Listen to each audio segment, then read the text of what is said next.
So a little information about the .org community. We're an organization that launched in this past year on December 15th.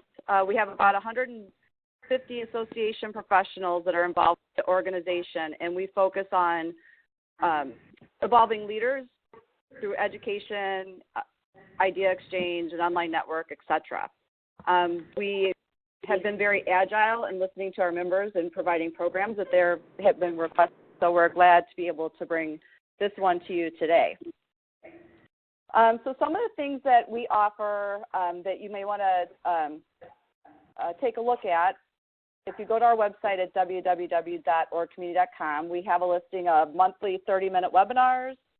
Today is an hour, but moving forward, we're going to have 30-minute webinars, monthly workshops, the ability to become a member of the online community. We're going to have a digital solutions day or a couple days potentially in the fall, some networking events, and an online solutions guide. So check it out so you can find out more information. And then just a few housekeeping items, next slide is recognizing our partners who has helped us get started with the organization. That includes Higher Logic, Sandstorm, Davis Design Partners, and Real Magnet. So we really appreciate their support.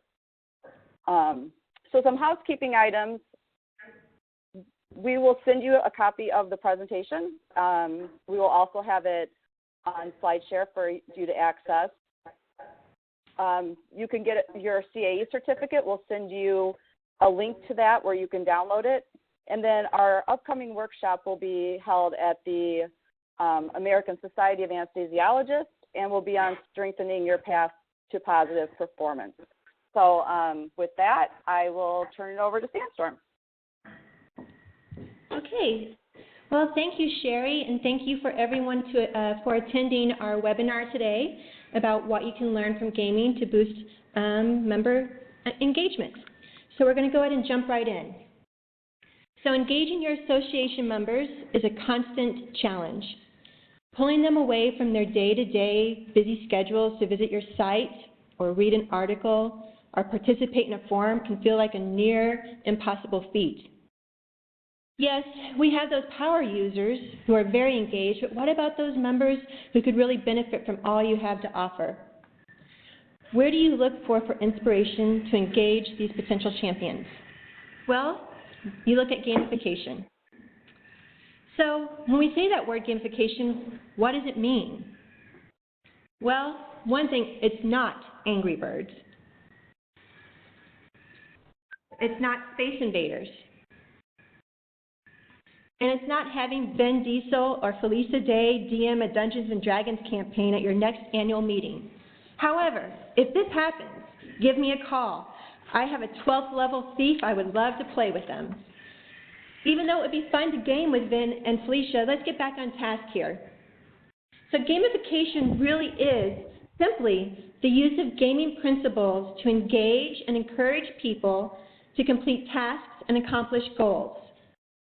So why should you consider gamification? As of last year, there are over 183 million active gamers in the U.S. And what's kind of ironic is that 52 of those gamers are women. And then when you look at the global 2,000 companies, more than 70% of those have at least one gamified application. But why is gamification so vital for online success? Well, first of all, members like to be recognized.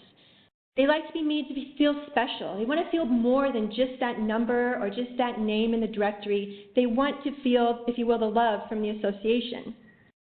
Next, people are competitive. Even though we don't like to admit it, some people do, some people don't, they are highly competitive. And we want to really kind of tap into that and use that to our advantage with engagement.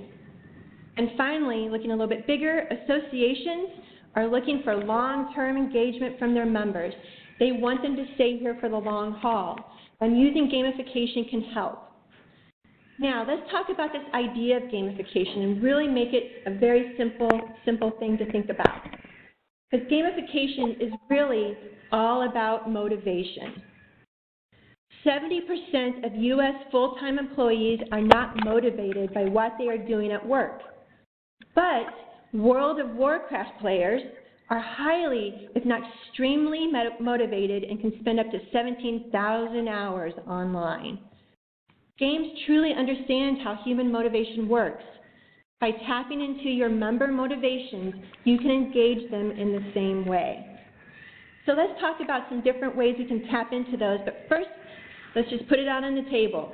A lot of people say, well, wait a minute, I have a rewards program. Isn't that gamification?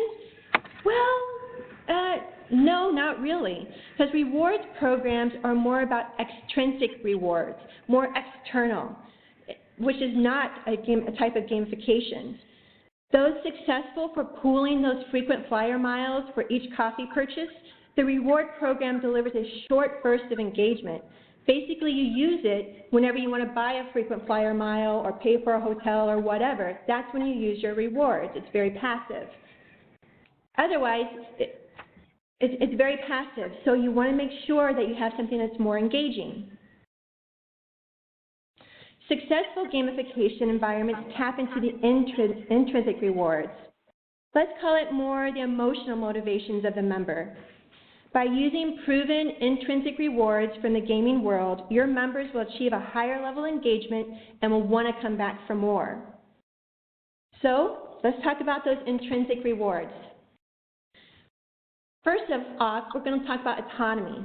In this case, this is the ability for a member to discover and learn. You want to create an environment where they're enticed to stay, to look around, to click on things, to engage with your content, and potentially share it.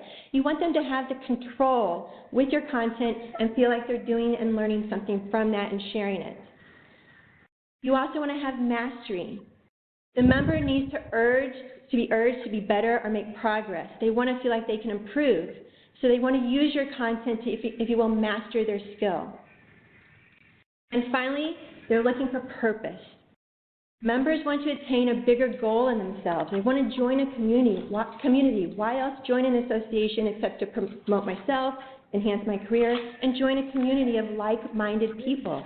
And they want to feel like they make a difference. So using intrinsic rewards and other gamification techniques, your association can expect a higher member engagement. They can also expect increased web traffic on any kind of online media. You can engage with all your members, including those millennials. And you can stay connected with members through social avenues. So what techniques will bring those members back? To best brainstorm these ideas, at Sandstorm, we look both inside and outside of the association space. We like to do this so we can be inspired by what our peers are doing, but also maybe inspired by someone else that's been taking a little risk, doing something a little different, and really enhancing our experience. So that's what we have here coming up, are some different examples we'd like to share as we start down our gamification adventure. So using some gamification terms, we're looking at Mission 1, Session 1. Get more members to complete your profile. Your task is to add a profile progress bar. This should have an amount of effort of about 2 cherries. So, when respondents were asked whether they prefer to have some indication of progress, 75% said yes. Users want goals, and they want to feel like they accomplished something. So who sets that bar for progress at the highest level? Well, of course, LinkedIn. LinkedIn embraces the intrinsic reward for mastery. They reward you to complete a profile and give you clues and clear direction along the way. They also tap into the competitive nature of members by seeing immediate results on who is looking at your profile. Being a sought-after, high-performing player in a networking adventure is as simple as adding your resume, uploading a picture, or providing your zip code. They've made it easy, but it has big impact, and it gets you to connect with your peers. Mission 1, Session 2, Task. Update language in the profile form to be more provocative and engaging. Amount of effort, 1 cherry.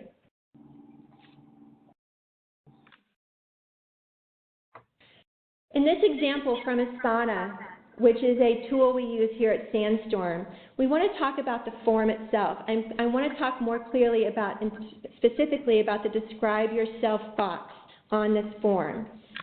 In this case, they've started using some gamification qualities, a little character, a little challenge, a little bit of an example. So it says, describe yourself. At work, I run social media. At home, you'll find me watching murder mysteries and talking my cat off the ledge, literally.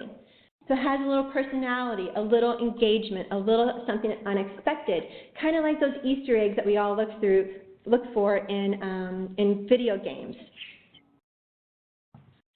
Another example of how we could bring in gamification into our forms is the same box of describe yourself, but in this case, describe yourself in 7 words.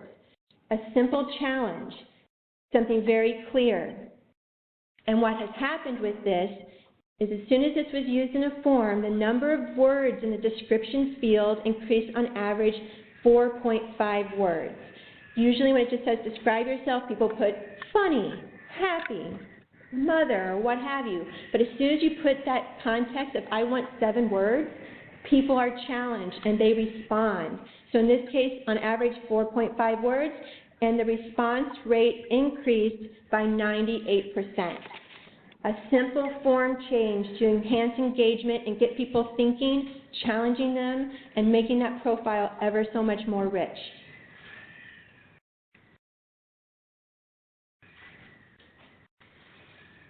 Mission 2, Session 1, increase ongoing member engagement.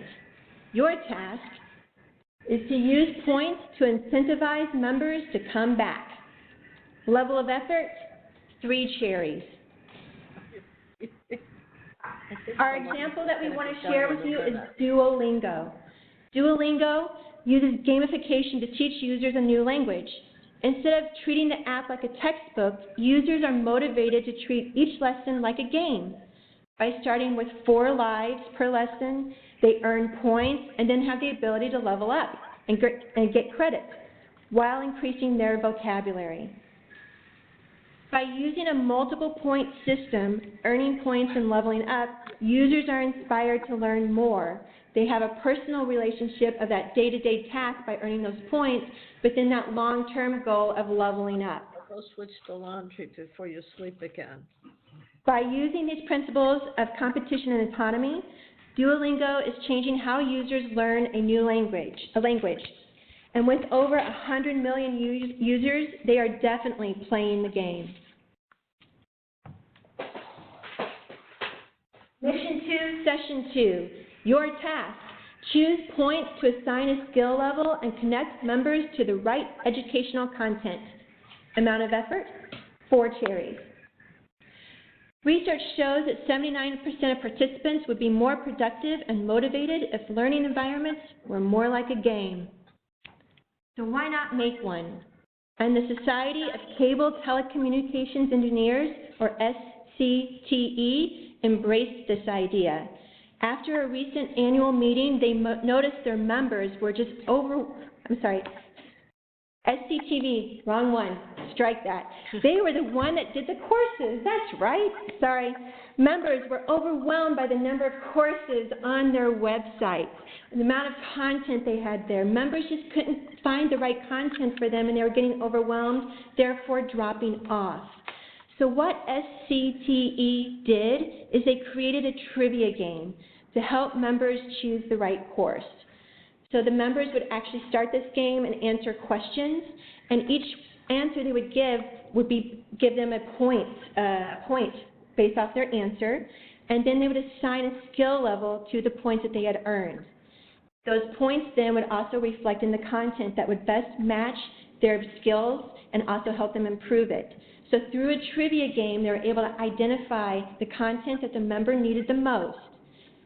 What else is that to say? But they used mastery. They wanted people to really use that intrinsic idea of mastery, and they were able to really help their members learn and grow.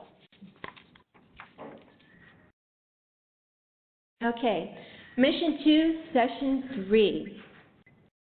Award badges for online participation. This amount of effort we're looking at is 3 cherries.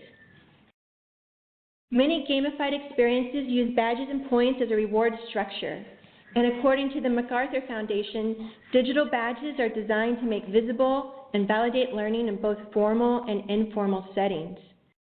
And they hold the potential to help transform where and how learning is valued. So I think we're all familiar with one group that does this really well, Fitbit. We all see those bracelets that everyone is wearing, and they're walking and they're tracking all their activity, all their movements. You know, it's hard to get off that couch, but people get off the couch for badges. And that's the thing that really enhances it, that commitment to do more, and I'm going to award you with a badge. And the nice thing that Fitbit really does is they don't just award you for running a marathon. Sometimes it's just those little bitty things that need to be awarded, like going up the stairs, going up 10 times, going up 25 times, or you have 5,000 steps, but also having a little fun with it. In this case, this example, we're showing the Urban Boot badge. This person did 15,000 steps in a day. So instead of saying, congratulations for those 15,000 steps, they're having a little wit, a little humor with the Urban Boot, which is a nice synergy with who Fitbit is, and it's enhancing their brand. Another company that's done this really well is Deloitte Learning Academy. This is a division of Deloitte where they have used gamification techniques in an online portal and a mobile application to engage their executive audience. By adding an award badge and sharing comments and ideas or achieving status through a leaderboard, their attendees have embraced this application wholeheartely. They have feedback from their clients that this is addictive, and competing with their peers is helping them reach their learning goals. So by just having this little bit of a challenge has really helped them grow and enhance the experience for all their members. So here we have some pictures of their badges. And one interesting thing we want to talk about is that after just 3 months, they launched it, and within 3 months, they had a 46.6% increase in daily return visits. Those members were coming back to earn those badges because the top user, after just 3 months, had already collected 30 badges. And one of the most interesting things here is that their Leadership Academy graduate badge, which is supposed to take 12 months to do, a person did it in 3. Now that's some challenging, that's some commitment, that's mastery, and it's also, holy cow, that is a lot of competitiveness between those members.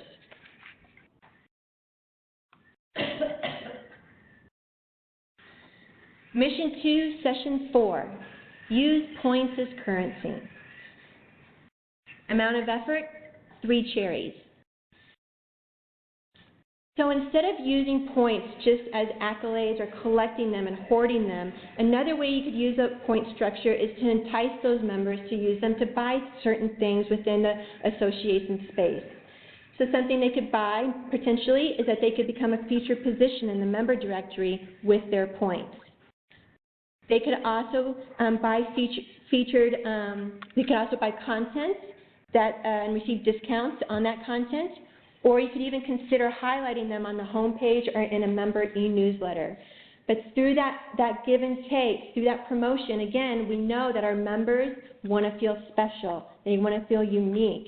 Let them use those points to have that validation and that experience, that unique experience within your association.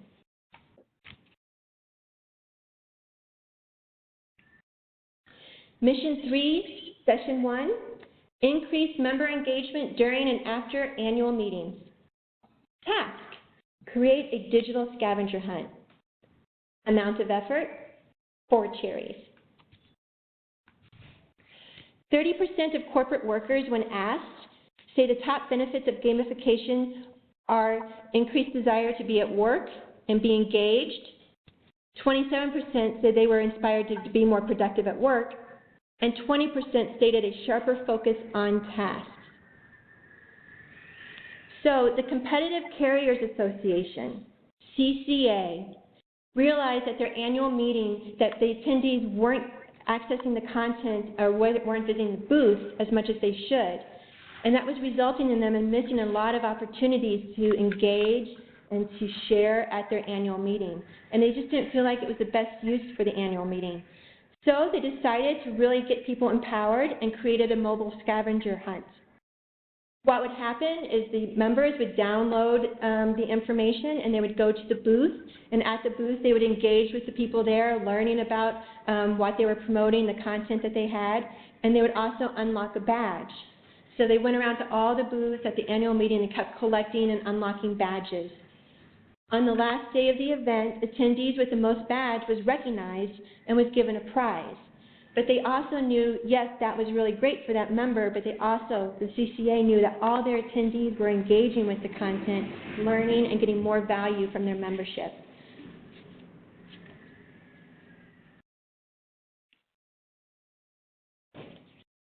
Mission 3, Session 2, create a social app. This one has a high amount of effort of 5 cherries. So everyone knows that apps are the things that everyone is looking for. Where's that app? Do you have an app? Do you download an app? Well, that's great if you just want to have an app, but there might be a reason to have it, and that's what we want to think about is what is the reason to have that online presence. In this case, We Day is an organization that turns inspiration into action by empowering young people to change the world. They have schools called the We Day Schools, but they also have an annual event called We Day. This one-day event has grown from a single location into a series of 14 stadium-sized events across Canada, the US, and the UK. So it has a lot of members and a lot of people embracing this idea of coming together for the good. So the founders of We Day were facing a challenge to keep over the 200,000 members, those 200,000 students nonetheless, engaged. They wanted to take the spirit and feeling of connectivity and empowerment and education they saw at the annual We Day event and make it something that is far more constant in the everyday life and also very much empowering for the students. So what they did is they created an app. In this case, the app made sense, and it was an app as well as a web app, which was a very good distinction because some people may not have a smartphone or something like that, so they wanted to give them the opportunity to participate with a web app. So they did both of those different online tools to digitally engage and motivate participants and educators throughout the year. We365 uses gamification to motivate youth to accept a challenge. They receive daily motivations. They track and verify their volunteer hours. And they can be part of the larger community of people that they met with at We Day. They can continue that after they've gone home and they've gone back into their normal world.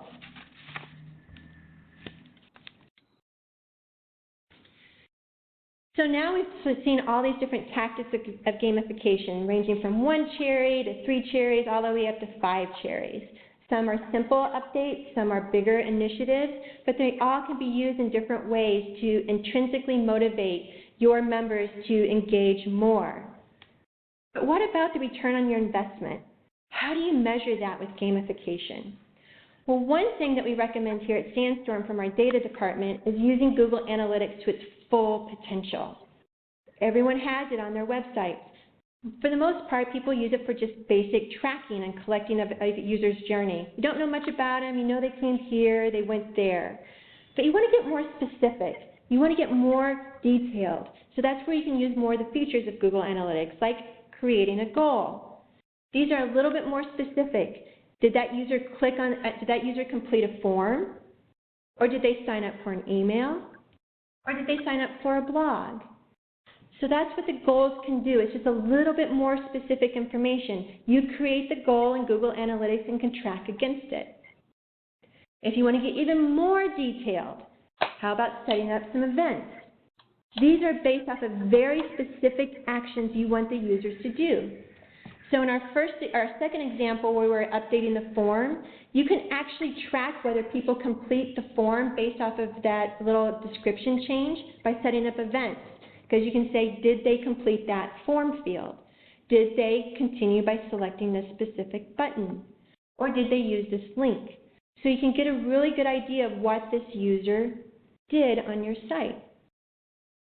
The only thing about that is that you don't know who that user is. So that's again where you can update and work with Google Analytics to integrate your AMS data into your analytics to track individual members. So this would be a very important thing to consider, especially if you're doing that point system based off of sharing content, based off of commenting, or things like that. You can use Google to track that and see if people are actually doing it and sharing those results with your internal team.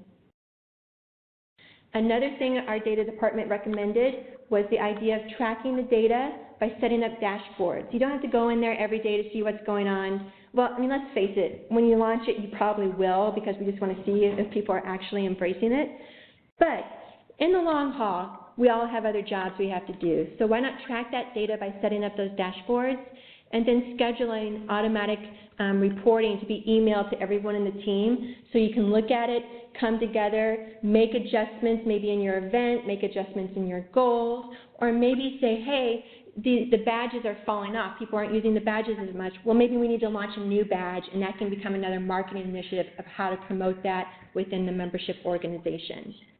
So luckily, there's a lot of really good tools through Google that can help you get your return on investment.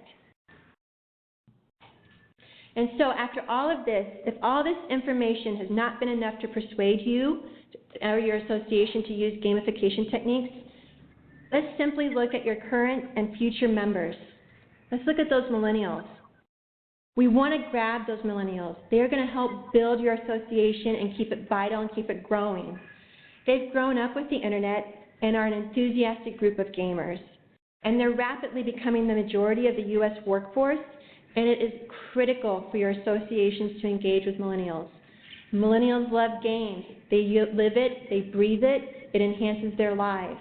So why not bring that to your organization? Because we know through research that as soon as you start bringing in gamification, you're going to boost your engagement by 100 to 150%. And that can be on your website with unique views, page views. It could be through community activities or just time spent on your site. So gamification will really enhance them and make them want to become part of your membership association for the long haul. By using intrinsic rewards and gamification principles, you can transform all of your members, including those millennials, from passive participants to engaged champions.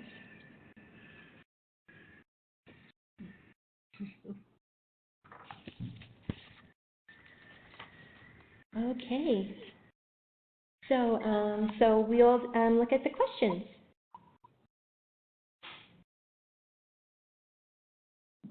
Okay, this is a little small.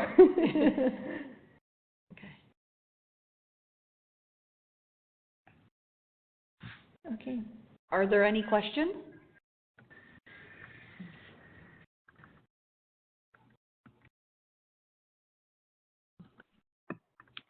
Want us to put it in the chat, or do you want us to unmute ourselves? You can unmute yourself. All right, thanks for the presentation. I wanted to talk to you about, or talk with everyone about, the difference between engaging with your members and engaging with the content you supply, and setting that against whether engaging with the content is the same as learning the content. And sometimes I think people get a little mixed up when they measure the metrics of engagement with the content, that those people then are actually learning that content. And I think that the two can be very, very different. It depends on how your badge is set up or how your reward is set up. So I was wondering if you could talk about that a little bit. Yeah, I mean, that's a very, very good point, because how do you have proof that they've actually learned what they're doing? And I think that's where we could actually look at Duolingo for an inspiration, because you do earn badges by proof of your learning. So you would want to set up a different kind of system where, yes, you earn points maybe for just completing it, but you could also earn a badge by completing it with no mistakes, completing it, like have a number of days where you haven't missed anything, and then you would then level up to something else. So those, I think, to have just a point system to engage with your content is a little bit of a risk, what I'd recommend is looking at that point structure and breaking it down based off of what you want those users to do. Do you want them to learn? Well, you need to have proof in that learning, if you will, construct. So that's where you could use points, leveling up, and then badges to help with that learning. Mm-hmm. And then the badges and the leveling up has to be tied with an assessment that truly shows that they learned something. Absolutely, absolutely. Thank you. We can read them out. We have some questions that we're going to read out loud and then answer. Okay, presentation. The question is, do your cherry estimates assume a specific software package? No, not really. I mean, some of them, like for example, with the, let me go back here. I'm thinking about the, like a status bar, a profile status bar. We were looking at more of that in a holistic way of this would be this many cherries, but you could use a lot of, like if your website is run in a content management system like WordPress or Drupal, or even I think we looked at Sitecore, they all have modules where you can add progress bars. So that's where if there's something existing and if your site is built in a content management system, the cherry would reflect that. Now let's say your site was not built in a content management system that had a module like that, you would probably be looking at a lot more cherries. And with the one cherry idea around just changing the words on your form, option one, which was describe me, and then you pre-populated an example within that form field, that's a very easy change to be able to make in most in most CMSs. You could probably go in and log in on yourself, or on the second example, if you change the words from describe yourself to describe yourself in 7 words, that's an easy content change. So when we were looking at cherries, we weren't thinking of a particular software application, but overall looking at content management and web development in general. Level of effort. Yeah, level of effort. It's like a level of effort, Yeah. so that when you guys are even thinking from a budgeting standpoint, or what can I do today, what's a takeaway that I could go and run even a test on, or make a quick change when I'm building my profile. What's something I could do today? If it's a 1 or 2 cherry, that's something you could put maybe on your to-do list for 2016. If it's got 4 or 5 cherries, that might be something you want to budget in. We just wanted to give you some type of budget reference for what these ideas cost. Yep. Okay. The next question is from Holly. If you had to pick one thing to start with for gamification, what would it be? Oh, that's a tough one. Because I would think you would look at what your objectives are, what you want your members to do. If your pain point for you is to getting people engaged at that annual meeting, then that would be the first one I'd focus on. Or if you're really, people don't complete the profiles, you have trouble with people getting that information in there accurately, then that's the one I would look at. Look at your pain points, and you might be saying, well, we have all those pain points.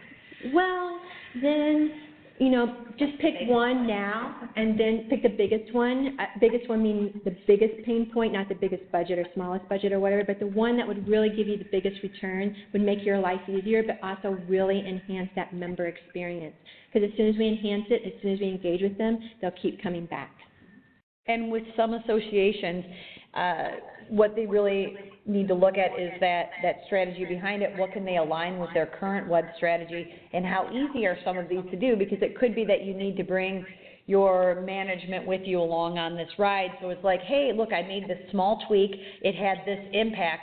So sometimes it's selling it through your organization. So you're going to look for the low-hanging fruit or the big wins right off the bat before you maybe go and build something out. So that's something to consider, but we always want you to be thinking about what your goals and objectives are, and what are some of the things that you're looking to achieve with engagement on your members.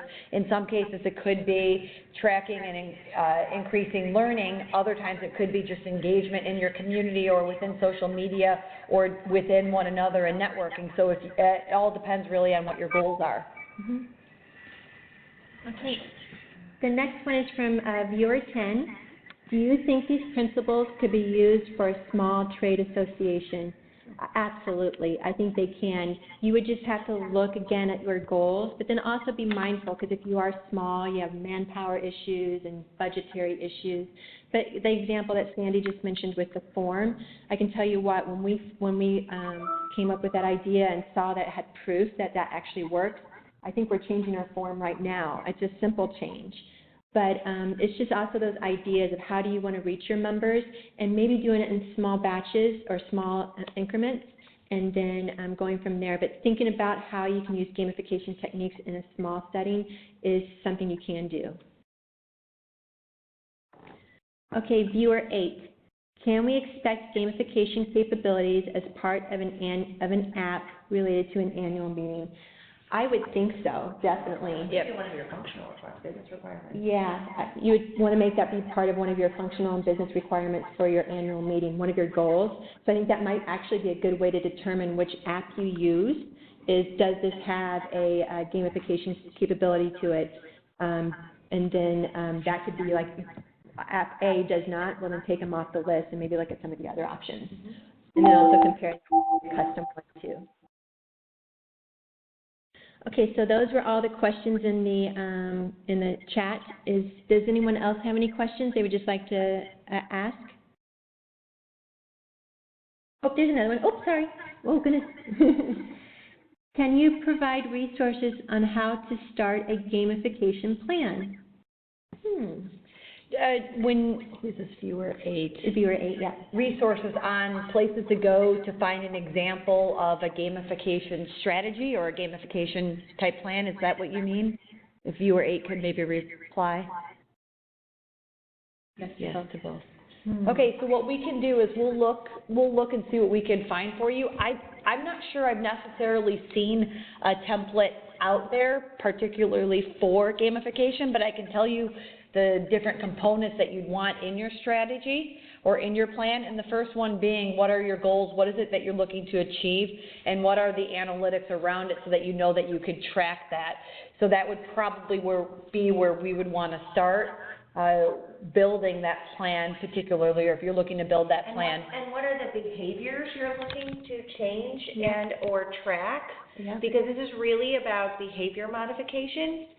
So breaking down those behaviors would help you prioritize the things that you want to change from a gamification perspective. Absolutely. And we would also put as a second part, starting to look at your members and looking at those demographics and who your users are and what it is that matches their user needs, right? So as you're getting to really know your members, maybe doing some user research or some surveys or gathering insight from, if you have a data department or if you're doing it on your own, learning more about who your members are and what aligns with what their needs are. If you've got members that are really looking for more networking opportunities and maybe they just want a reason to be able to go meet somebody that they've been wanting to talk to, and if that's something that they're looking for, putting that in the plan. And it's always, networking, everybody always wants to do networking. That's a good example. And networking is difficult for people to do. So if you gamify the networking, that's another way to add value to your members because it gives them a reason for talking to someone else, right? It gives them a purpose. So they walk into a room of people they don't know, they would meet maybe 5 people new. Yep. And with the digital scavenger hunt, that might force them, one of the ways that they earn a badge is to meet somebody that, you haven't met that's from another country. Or go to, like it just gives you the reason and the opportunity to walk up to someone because you've got a purpose there as opposed to just being like, hi, my name is Sandy, I'm with Sandstorm. So it just depends on who your members are and what are some of the things that you've heard from them that they're looking to do. So we've started with kind of the goals, we've talked about the analytics around it, we've talked about the particular users. Then as part of your plan would be kind of a timeline. Are we looking at a 12-month plan? Are we looking at a 24-month plan? And then I'd want to align that plan with what your web strategy is and what your digital marketing strategy is, right? So this is not something that can kind of stand alone. And what your event strategy, even your offline. And your offline event strategy. So this is really one component that you're looking at that aligns with all the other ongoing activities that you have today. And it's a really great way to start small and give something a try and see the members experiencing it and engaging with you and gathering that feedback that will give you the support to then do another activity or add additional interest over time. Absolutely. Okay, and then viewer 23, do you factor in time with the engagement? Could you explain Yeah. what you mean by factor in time, or do you mean like Measuring the Time spent for on, people? like, engaged, or? Time for the user. Oh, is this time for the user to actually complete the task or earn the badge? Oh, how long it takes to do a task. Yes. Well, I think what you mean from the badge perspective particularly, or earning points. Yeah. I mean, it depends on which tactic you do. So, and also, sometimes when you add time in, it becomes another kind of construct of a challenge. If I'm answering this question correctly, kind of like, again, Duolingo, you sign up for, I can do 10 minutes a day, and then they send you an email at the end of the day saying, hey, you didn't do your 10 minutes today, complete it. So you do want to keep that in mind. Like if it takes a long time for them to earn that badge, they're not going to. You want to keep it kind of short. But then also, you can also get that information from your users once they start using it, get in a little bit of insights there, or if they start dropping off and you see that in your analytics, then that might be something you want to consider changing. So time is an issue, but at the same time, it just balances with all the other requirements that you have to think about when you're starting to gamify an experience.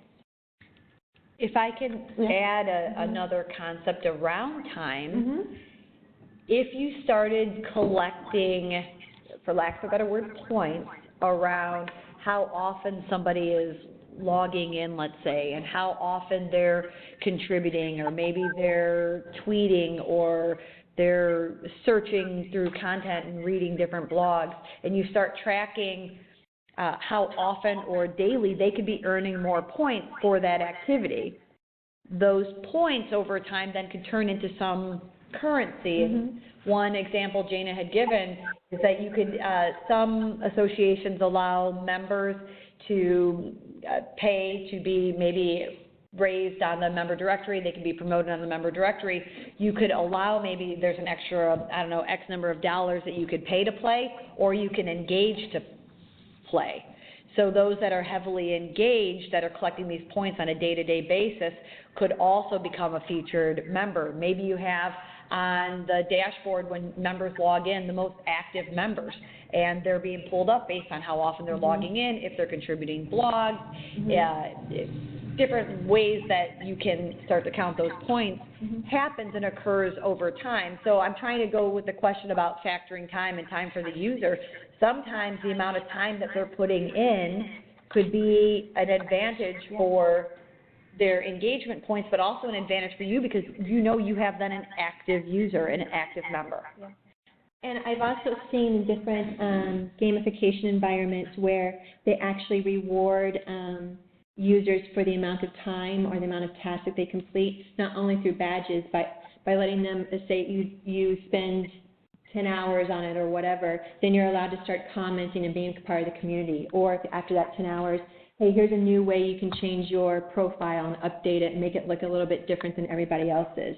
So there's different ways you can also reward them with that point structure and also use of their time to keep them motivated, because you know that all makes them just feel a little bit more special, which is one of those things that we saw that they want to do. That was kind of a long answer, but did we address the factor in time with the engagement question?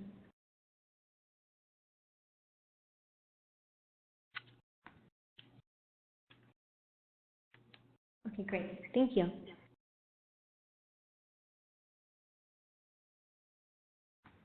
Are there any other questions out there that we could help you out with or get any more information for you?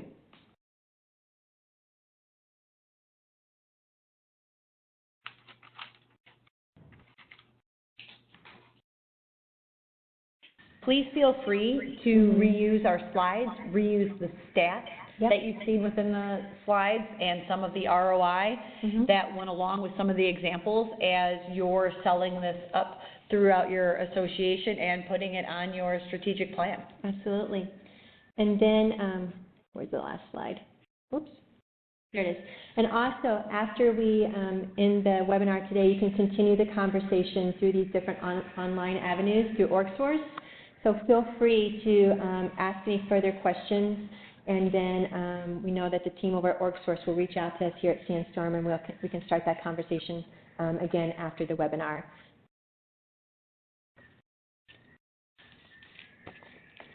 Great. Well, thank you so much, everyone, for attending our webinar. And we'll send everyone an email so they can, with a link to download the presentation, so they have that.